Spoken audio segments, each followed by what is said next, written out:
There's a whole lot of dollarooskies up for grabs on the Sunday Night Football slate, and we're breaking it down, giving you the information, the big schmacks you need to take it down. Not now. Hey, beautiful people, but right now. Welcome into the channel to the gorgeous ladies and gentlemen, all you beautiful fellas out there today. Yo, let's get it started. Let's get it popping with the last game of the regular season. There's no Monday Night Football, so the schmacks are here for Sunday Night Football. I appreciate y'all being here. This is the very interesting thing about this slate is you might just see them knee the ball 500 times. And no, I'm not joking about that. There is a chance where if these teams tie, they both get into the playoffs if some other things happen during the day. Could you imagine a setup where both these teams are just kneeing the ball so they both tie? They don't have to worry about playing their hardest, getting guys injured, and not making the playoffs. You knee the ball the whole time. You guys tie at 0. Bada bing, bada bang. What a spectacle that would be. The TV advertisers, the game would end in about 35 minutes from just the time running off and all the ad. This would be amazing. We're rooting for that. And if that's the case, get the defenses in your lineup, and I don't even know what happens after that. But for a more realistic outcome, the total of this game is hovering right around 50 points. This looks like a good game. Slight underdogs is what you're getting right now from Vegas coming into this game. These teams, obviously, in the division have played each other before, as many of the games to close the year are division matchups. They might all be division matchups, actually. So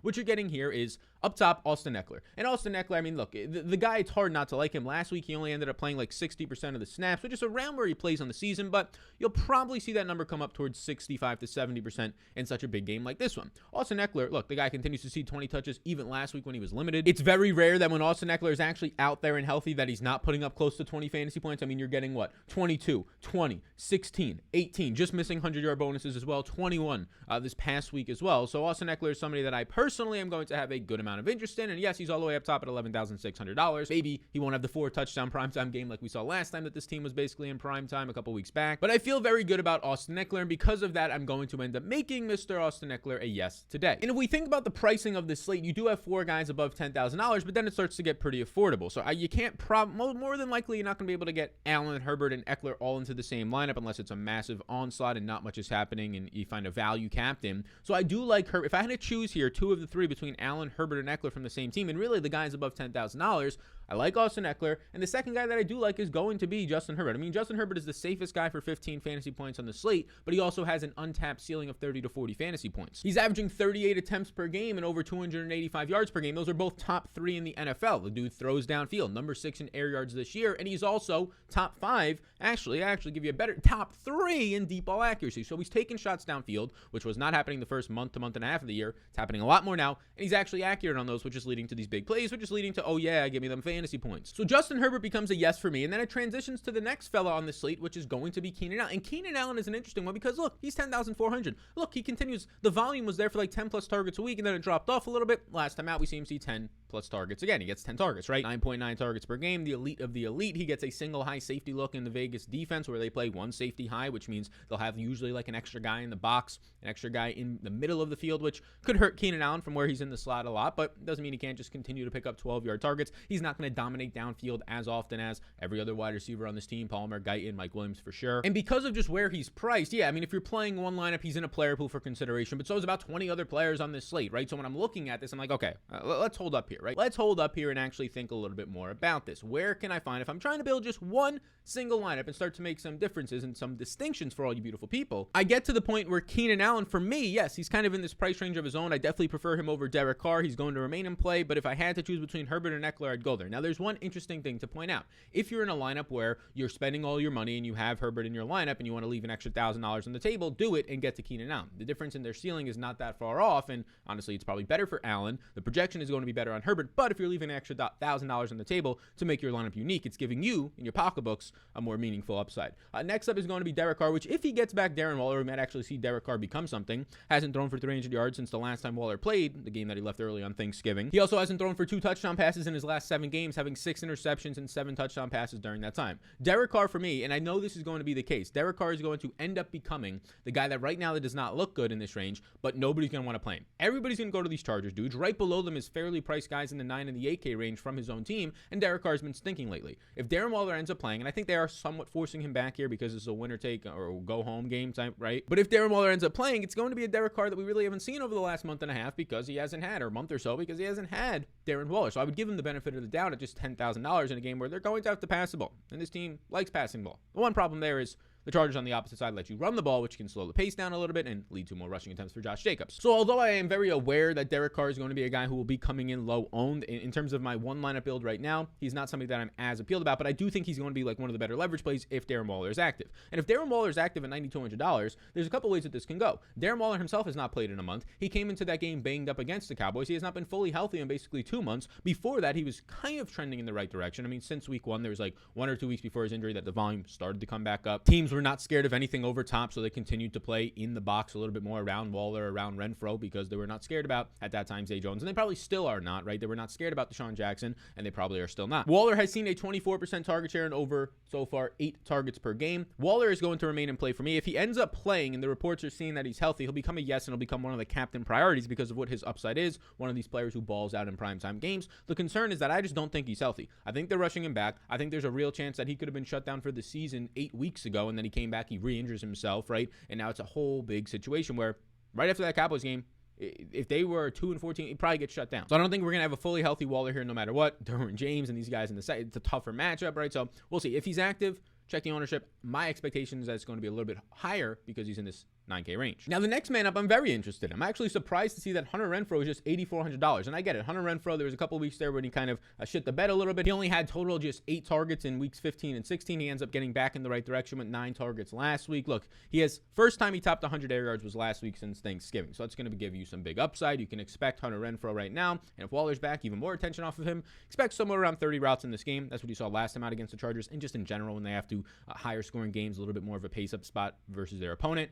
And I would expect somewhere around 8 to 10 targets. I think Hunter Renfrow is a fantastic option on this slate, not only for your flex, but also for your captain spot, and not only on DraftKings, but also on SuperDraft. And it is a lovely time to let you know about the sponsors of the L program today, and that is going to be SuperDraft.io, where if you use the code SAL, you get a free $25 to play. We've been partnered with SuperDraft.io for a few years now, and their contests still are not filling, meaning that if a contest fills at only 75%, 25% of the field doesn't enter, it means that 25% of the field takes zeros, and you beat 25% of the field just by entering a lineup, people. They have multiple $1,000 contests to first. This is the lineup that I personally built and I think looks good based on my projections. Keenan Allen and Mike Williams. These guys have high. Keenan Allen has a 1.4x multiplier. It is a similar multiplier to Zay Jones. It does not make sense. The contest won't fill. Use the code SAL for a free bet up to $25, a free entry into this one. That is SuperDraft.io, the proud sponsors of the program today. I am completely fine going to the 7K range and just starting my lineup with both Josh Jacobs and Mike Williams in this one. I mean, Josh Jacobs with a nice team total. He's only a slight underdog, so I would not expect it to get factored out here. And this is a dude in Josh Jacobs who just continues to see work. He continues to run these 15 to 20 routes, which is not something we've ever seen before this year. He continues to see, look, 4 receptions last week. You're seeing right now 4 or more targets in every single game but one since week 7. Every single game but one. There's upside there if you're getting 4 targets from a running back. Usually leads to a high catch rate of, most of the time, 3 or 4 receptions. And it's not just like he's just hitting 4. There's games in there with 9, 7, right? And the consistency is amazing. There's only been one game this year that he goes below 10 fantasy points, which at this price tag, we want more than 10 fantasy points. I get that. And lately, you are getting that. Games of 19, 24, 18, 12, right? So this is a interesting player in terms of the matchup against the Chargers where they will let you run the ball, the worst run defense DVOA. It's a pretty good spot for Josh Jacobs, who I do think probably goes a little bit slept on here because he's not as flashy, because he's coming off of a game where he only played 55% of the snaps. Boo-hoo. I like Josh Jacobs, and I like maybe even more Mike Williams. Mike Williams, it is a long season. Mike Williams was a guy that, okay, he's the dude who was popping off the first 3 weeks of the year, the wide receiver 1. Then he gets Vegas, which was a single high safety look, and it was supposed to be better. Casey Hayward, who's having a fantastic resurgence year, shuts him down. He shuts Mike Williams down. 1 catch for like 4 yards. And now, Mike Williams, who at that point was like a $10,000 player on a Showdown slate a while ago, like week 4 of the season, he's now in the $7,000 range, right? He's in the $7,000 range, coming off of a decent target week last week, and I like it. The single high safety is still a good matchup. Yes, Casey Hayward is still going to be out there, but I'm not expecting every single time that Mike Williams faces Casey Hayward, who is good, reemerging, not elite, every single time he faces him, I don't think he's going to hold him to 1 reception. I'm expecting 30-plus routes. I'm expecting 6 to 8 targets. Downfield usage against a team that allows big plays. Mike Williams is a fantastic captain option. He is a strong option here. He's healthy, finally, over this leg injury that happened mid-season that kind of slowed his production that not many people talked about. Good flex option, good captain option, strong play on SuperDraft.io. The lovely sponsors of the program today. Next up is Zay Jones, who is coming off of a 100-yard game, right? The 2017 second-round pick is finally coming alive from the Bills. 7-plus targets you've seen in 4 straight games, and 5 of his last 6 at this point. 11-plus points in those last 4 games. At $6,400, he ends up finding himself as the only guy in the $6,000 range, which is an interesting range on this slate because it's kind of a really balanced upper tier. Like it's up top guys. So when people see Zay Jones at 6,400 coming off of a 100-yard game, now running as the clear outside option ahead of Deshaun Jackson, ahead of Bryan Edwards, it's interesting. What I will say is this. If Darren Waller returns, I'm going to have very little interest in Zay Jones. His price point is coming up. Yes, his targets have been coming up. Waller's going to soak a lot of those up. It is as simple as that. Renfrow is going to see his 25% target share. Zay Jones' 25% target share is going to drop when Foster Moreau's target share goes from, it's been 10% lately. If that goes to Waller, which is going to hit maybe 30%, I think Zay Jones is the guy who sees the biggest drop there. So Zay Jones, for me, he's in play. If Waller doesn't play, he's just kind of a solid option. He's in the 6K range. Only guy there, I think, who picks up a lot of ownership for a guy that he's been coming on, right? But I'm still not totally sold on. But the bigger thing is that if Waller plays, I'm gonna have no interest because I don't think people react properly for his target share that he will lose. Next man up here is going to be Jared Cook. Jared Cook is at a very interesting price tag, right? You have the tight ends so far this entire season just dominating. The tight ends have been dominating these slates, these primetime slates, and maybe Waller can do that. Maybe Jared Cook could do that. Jared Cook behind him, he's got like Trey McKitty. Donald Parham is still dealing with issues, likely not going to play in this one. So Cook should go right back to his role after missing last week with C19 of 25 routes, of 4 to 6 targets, of if he doesn't score a touchdown at 5,600, he's a bust. I personally believe that Jared Cook is going to be a nice leverage play this week. Yes, he's probably going to need to score a touchdown. Like his 4-catch, 40-yard game, the production of what a kicker will or defense will give you for much more money isn't going to be there. But if Jared Cook puts up 4 for 40 and a touchdown, he's likely going to be needed at 5,600 because of what else is in this price range, because of a likely higher on Zay Jones, because of a backup running back in Justin Jackson that did see a lot of work last week, right? Justin Jackson in the 5K range, back-to-back weeks now as the RB2. He played 40% of the snaps and saw 15 touches with an Austin Eckler somewhat limited last week. I think that drops to probably about 10 touches in this game. 5,200, he won't be owned as all, but I'm not really that interested. This next spot is interesting. I mean, Josh Palmer was the guy running with no Mike Williams and no Guyton, and then Guyton returns, and maybe he was just a little bit lagged from C19, but there's a chance that in that game, you saw them split exactly their snaps. So I do think you're going to see a situation where maybe it's like 20 routes run for Guyton, 15 routes run for Palmer, leads to like 3 targets for Palmer, leads to like 3 targets for Guyton, and it's just kind of this split. So it keeps them both in play, but neither dude is that exciting or enticing for me. Again, I would probably prefer to try and get up to, even though he's a lot more expensive at this point, a Jared Cook, because I think he'll be lower owned. Then you get, as always, the defenses and kickers. I think the Chargers' defense is in play. I think they can at least force a little bit more pressure on Derek Carr, which when he's pressured, he does turn into a little bit of a turtle. Both kickers are in play here.